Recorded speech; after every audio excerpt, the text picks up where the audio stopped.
Let's go Broncos! Something important may be happening behind the scenes in Denver right now, and if the latest information is correct, the Broncos management decisions could completely change the team's course for next season. Some decisions under discussion could propel the roster toward a title, or leave Broncos fans wondering what just happened. And believe me, what comes next may surprise many fans. But before we proceed, don't forget to like if you truly believe the Denver Broncos will come back stronger this season. And I want to see the optimism of Broncos fans in the comments right now. Right, go Broncos! In 2026, we'll be back stronger. Let's see how many true fans we have here supporting the orange and blue. Now let's get straight into the story, because what's being discussed around this team right now could define the entire offseason. According to the latest information connected to the organization, reporter Mike Kliss recently shared insights about how the Denver Broncos may approach free agency, and some of those possibilities are raising eyebrows across Broncos country. The biggest concern begins with the running back position, which has been a major talking point after the struggles the team experienced in the ground game last season. Head coach Sean Payton himself acknowledged that improvements are needed,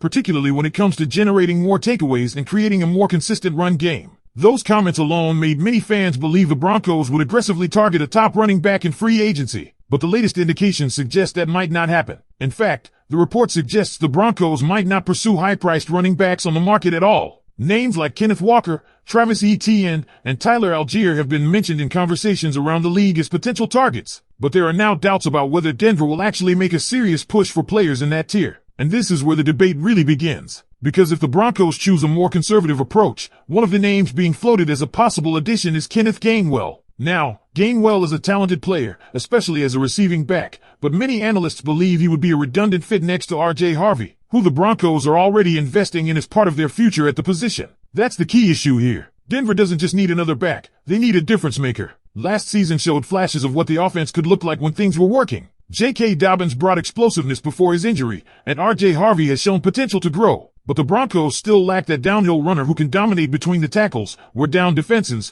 and take advantage of what the team believes is one of the strongest offensive lines on the roster. Many inside the league believe that if Denver truly wants to push toward a Super Bowl window, this is the moment to be aggressive. When a team believes its roster is close, standing still can be just as dangerous as making the wrong move. And that's exactly why this potential strategy is creating so much discussion. Because imagine this scenario: Broncos fans hear the announcement that Denver has signed Kenneth, excitement spreads across the fan base, and then the last name appears, Gainwell. Suddenly the excitement turns into confusion about whether the team really addressed one of its biggest needs. But the running back position isn't the only area raising questions right now. Another report indicates the Broncos want to bring back Alex Singleton and Justin Sternad at linebacker. Both players have been important contributors, and Singleton especially is known for his leadership and relentless playing style. However, the bigger issue is whether bringing back the same group truly improves the defense moving forward. Some believe Denver should be targeting upgrades instead, potentially adding a more dynamic linebacker who can blitz and make plays behind the line of scrimmage in Vance Joseph's defense. Players like Devin Lloyd, Nico Dean, or Caden Ellis have been mentioned as examples of the type of impact addition that could elevate the unit. And there's another layer to this conversation: depth. Behind the current starters, the Broncos have several young or unproven options like Karen Reed, Jordan Turner, and Lavelle Bailey. While young players can develop,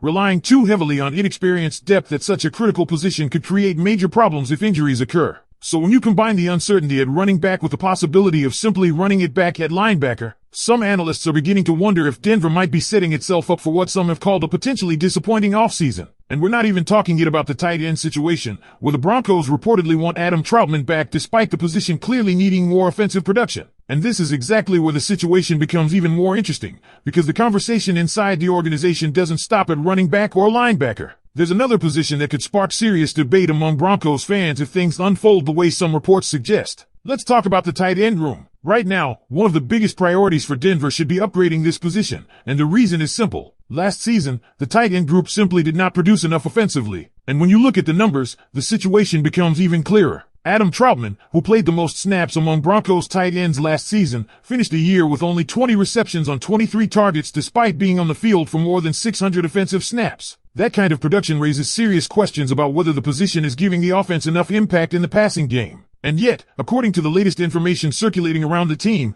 the Broncos would like to bring Adam Troutman back. Now let's be clear about something here. Bringing Troutman back isn't necessarily a bad move by itself. The problem would be if that becomes the first and primary move at the position. Because if that happens, it could signal that the Broncos are comfortable maintaining the same structure that struggled last season. And that's exactly what many fans don't want to see. The modern NFL offense relies heavily on tight ends who can create mismatches, players who can block when needed but also threaten defenses as receivers. And right now, Denver still seems to be searching for that kind of hybrid weapon. There's some encouraging news in this conversation, though. Reports indicate that Evan Ingram could be featured more prominently in the offense moving forward, especially with Davis Webb now expected to have a larger role in the play-calling structure. That could potentially unlock more production from the tight end position and give the Broncos another reliable target in the passing game. But even with that possibility, the Broncos may still need another playmaker at the position. There have been mentions of younger options like Kate Utton and Isaiah Likely as potential targets who could help reshape the room. And there's also the possibility that Denver could look to the draft to find what some coaches call a joker tight end, a versatile weapon who can line up in multiple spots and create matchup problems for defenses. The issue, however, is relying entirely on the draft to solve the problem,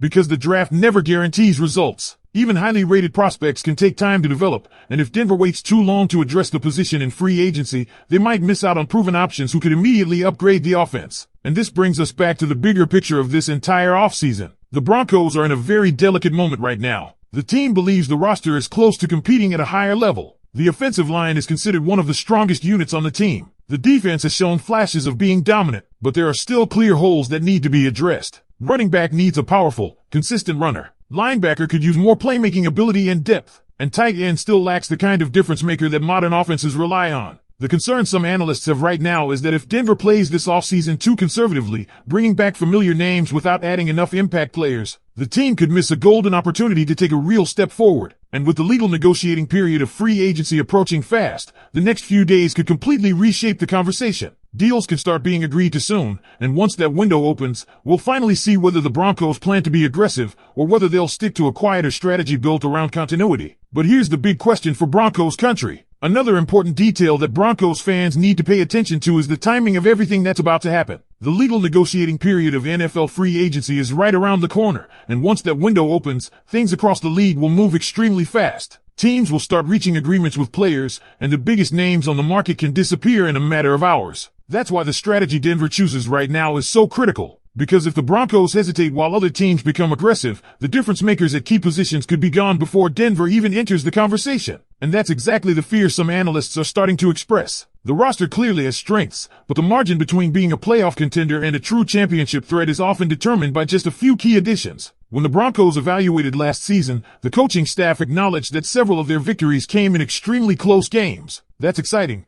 but it also reveals something important. Those games could have easily gone the other way. Improving the roster is the best way to turn those narrow wins into more consistent dominance on the field. And that's why the running game continues to be such a central topic in this entire discussion. A powerful and reliable rushing attack doesn't just help the offense move the ball, it controls the pace of the game, protects the quarterback, and forces defenses to respect the ground game on every snap. When a team has that type of weapon, it changes how opponents prepare all week long. Right now, the Broncos have potential in that area, but potential alone isn't enough if the team truly believes it is entering a Super Bowl window. The organization must decide whether to trust internal development or make a bold move to secure a proven playmaker who can elevate the offense immediately. The same logic applies to the tight end room and the linebacker position. Continuity can be valuable, but only when it's paired with real improvement. Running the same lineup back without meaningful upgrades risks repeating the same problems the team experienced last season. That's why this offseason could become one of the most defining moments for the Denver Broncos in recent years. Every move they decide not to make, will shape the identity of the team heading into the next season.